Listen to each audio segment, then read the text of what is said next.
The pressure is mounting on Illinois Governor Rod Blagojevich to resign. CBS News correspondent Dean Reynolds is in Chicago with more on that. Good morning, sir. Good morning, Harry. Well, the impeachment proceedings are set to get underway today in Springfield. The Supreme Court is considering a petition to remove Blagojevich from office, but for now, the governor is still very much the governor.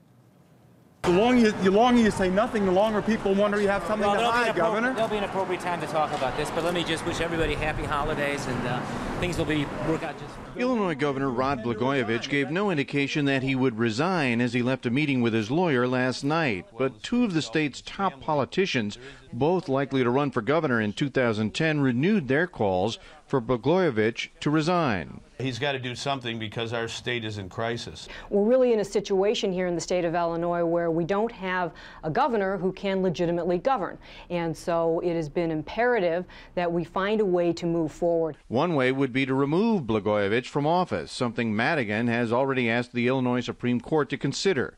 Another could be possible impeachment proceedings by the state legislature, which, according to one survey, has the support of 80% of lawmakers. But the questions of how to fill President-elect Barack Obama's U.S. Senate seat remains.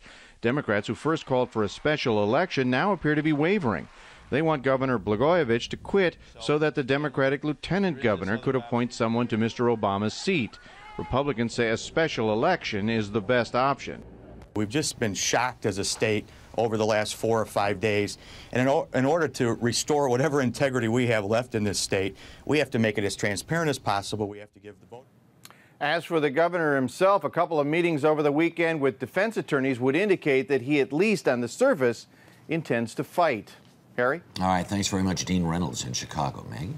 Thank you, Harry. Joining us now this morning, also from Chicago, Congresswoman Jan Schakowsky, who has known Governor Rod Blagojevich for years. Good morning to you, Congresswoman.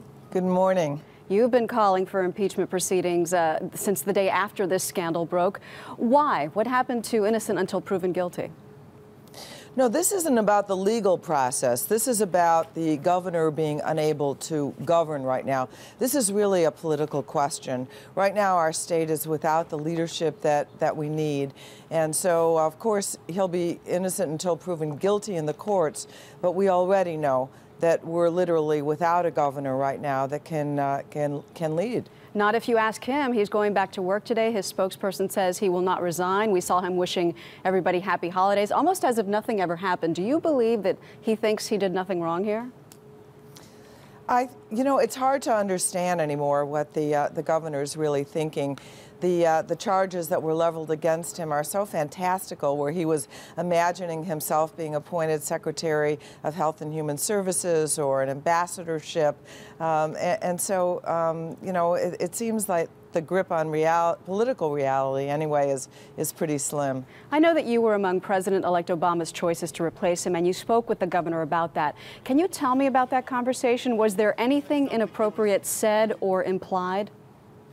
Not even close, which makes me think maybe I really wasn't in consideration, because I was talking to the governor on November 18th to ascertain, you know, we've known each other a long time. I said, Rod, am I really in contention? Am I on a list of yours? And he assured me that I was, but looking back, I guess I wasn't. So then you believe that he is capable of what he's accused of doing, but just didn't take that approach with you?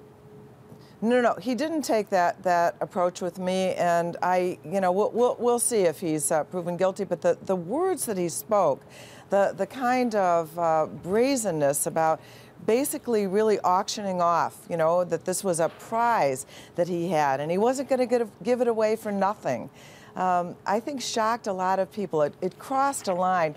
You know, experienced politicians understand that there are parameters within which you horse trade. You know, if I'm going to run for governor and appoint you, then I would expect your support.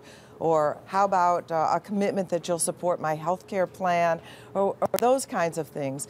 But to really be bartering for money or for jobs, right, all personal gain, was really offensive, I think, to to everyone in Illinois. Goes too far. Congresswoman Jan Schakowsky, thank you.